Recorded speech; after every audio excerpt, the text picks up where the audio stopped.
ہاں کیوں نہیں، جو برے کام کرے اور اس کے گناہ ہر طرف سے اس کو گھیر لیں تو ایسے لوگ دوزخ میں جانے والے ہیں اور وہ ہمیشہ اس میں جلتے رہیں گے۔ اور جو ایمان لائیں اور نیک کام کریں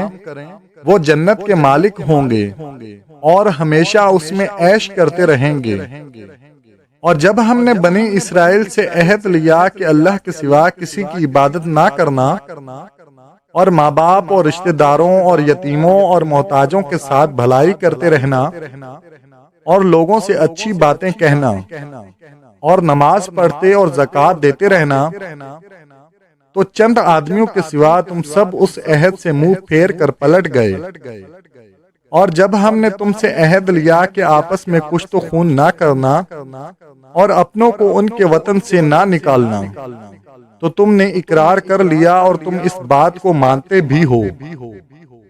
پھر تم وہی ہو کہ اپنوں کو قتل بھی کر دیتے ہو اور اپنوں میں سے بعض لوگوں پر گناہ اور ظلم سے چڑھائی کر کے انہیں وطن سے نکال بھی دیتے ہو، اور اگر وہ تمہارے پاس قید ہو کر آئیں تو بدلہ دے کر ان کو چھڑا بھی لیتے ہو، حالانکہ ان کا نکال دینا ہی تم پر حرام تھا۔ یہ کیا بات ہے کہ تم کتاب اللہ کے بعض احکام کو تو مانتے ہو اور بعض سے انکار کیے دیتے ہو؟